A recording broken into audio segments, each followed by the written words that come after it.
قبل لكم كل التعريف اللي يعرفه فيصل الهيثمي. أنا قبل كل شيء أنا متطوعة، وقبلها أنا متطوعة وافتخر بعد.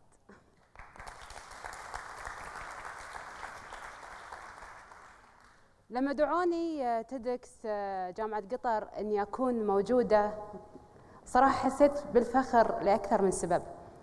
واحد من الأسباب إني أنا برجع للمكان اللي أنا أصلاً درست فيه، واللي تطوعت فيه، واللي كان لنا صولات وجولات في هالمكان. صراحة جامعة قطر بالفعل خرجت أجيال وخرجت يعني قيادات في الدولة كلنا نفتخر فيها.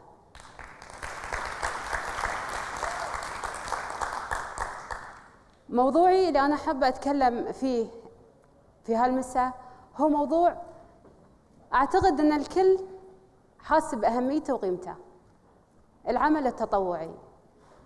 العمل التطوعي هو عبارة عن ثقافة، هو عبارة عن إلهام، وبالتالي هو إنجاز. ببدأها معاكم بموضوع الثقافة، ثقافة العمل التطوعي. الثقافة هو عبارة عن نسيج مجموعة من القيم، مجموعة من الخبرات والسلوك المشتركة، مشتركة عند مجموعة من الأفراد في مجتمع معين، في مجموعة معينة. إحنا عندنا مجموعة من القيم والمبادئ اللي تشبهنا ونشبهها. عندنا هوية إسلامية، عندنا هوية عربية، عندنا هوية قطرية. هذه الهوية هي اللي زرعت فينا قيمة مثل قيمة العمل التطوعي. في معلومة يمكن الكثير يعرفها، يمكن الكثير ما يعرفها، بس أنا أحب أني أنا أقدمها لكم. في ثقافتنا القطرية، القبائل القطرية كلها مجتمعة يسمونها آلاد انفع. آلاد انفع يعني أولاد انفع، يعني ينتفعون أو ينفعون بعضهم بعض في السراء والضراء. هاي دليل أن قيمة العمل التطوعي مزروعة فينا، مو بشيء جديد، مو بشيء إحنا جايين نتكلم فيه ومستحدثينه ونطالبكم فيه. بالعكس، هالموضوع موجود في قيمنا وعاداتنا وتقاليدنا الأصيلة. ثقافة العمل التطوعي إحنا لما نتكلم فيها الحين ونطرحها ونتبادل الآراء حولها، فإحنا نحطها في إطار، في قوانين تنظم هذه العملية. وبالفعل إحنا الحمد لله في دولة قطر عندنا قوانين تنظم عملية العمل التطوعي. عندنا مركز قطر للعمل التطوعي كمظلة رسمية للعمل التطوعي في دولة قطر، تأسس من عام 2001، وهدفه الأساسي نشر ثقافة العمل التطوعي، ووضع برامج احتواء المبادرات والبرامج المعنية بالعمل التطوعي، وحث الشباب أيضاً على دخول هذا المجال. عندنا قانون أو قرار المجلس الأعلى للتعليم اللي صدر في 2008، هو قرار رقم 1، إلزام جميع طلبة المدارس المستقلة بالحصول على 25 ساعة عمل تطوعي. هذا القرار ما جاء من فراغ، جاء لتعزيز وتوعية طلبة المدارس والنشء بأهمية العمل التطوعي والعمل الاجتماعي.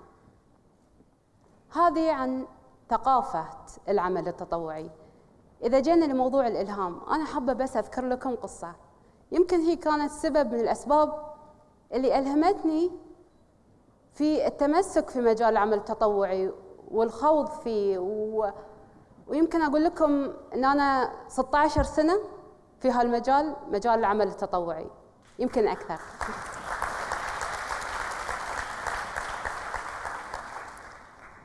في إحدى السيدات اسمها مريم. هذه السيدة رغم حياتها الأسرية وارتباطاتها الأسرية، أعمالها، ارتباطاتها في مجالها الوظيفي، لكنها كانت كل ثلاثة، معروف عن مريم، كل ثلاثة تزور المستشفى وتزور المسنين.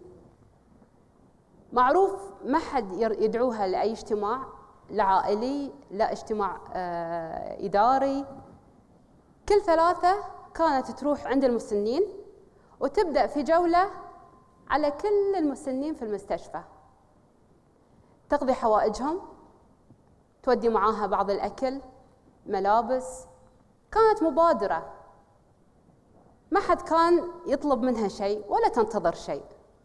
وهذا هو مفهوم العمل التطوعي، إن أنا يعني أتطوع، بذل جهد بدون انتظار مقابل، عكس اللي قاعد يصير شوي هالأيام. للأسف هذه الأيام إذا طلبت مجموعة متطوعين، أنا ما أقول الكل، بعض المتطوعين يقول شنو المقابل أو كم تعطونا. العمل التطوعي ما يصير أن أنا أسأل عن المقابل. العمل التطوعي هو بذل جهد بدون أي مقابل غير الأجر من رب العالمين.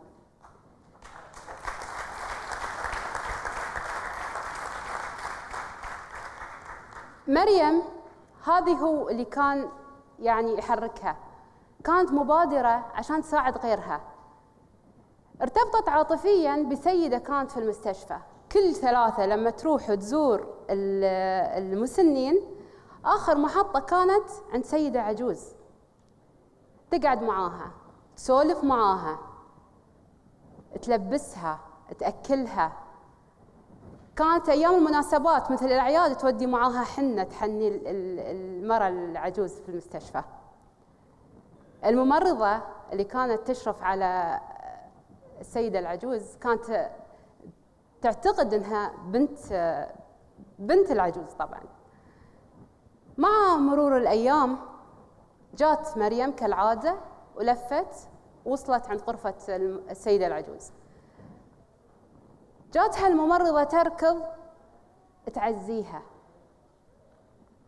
قالت لها أنا آسفة، يعني إنها تعزيها بوفاة، أنا أعزيك بوفاة أمك. فقالت هذه مو بأمي، لكن هذه سيدة بمثابة أمي، أحرص على زيارتها، أحرص على قضاء حوائجها. قالت أنا ما كنت أشوف ولا حد يزورها غيرك، ما كنت أشوف أحد يزورها غيرك. مريم إيش سوت؟ مريم منحت حياتها لإنسانة ثانية. هاي هو معنى الحقيقي للعمل التطوعي، إنك تمنح حياتك للآخرين.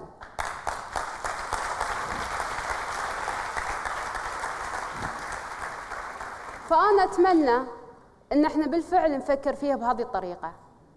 إذا كنت بتبادر بشكل شخصي تقدر، المجال مفتوح.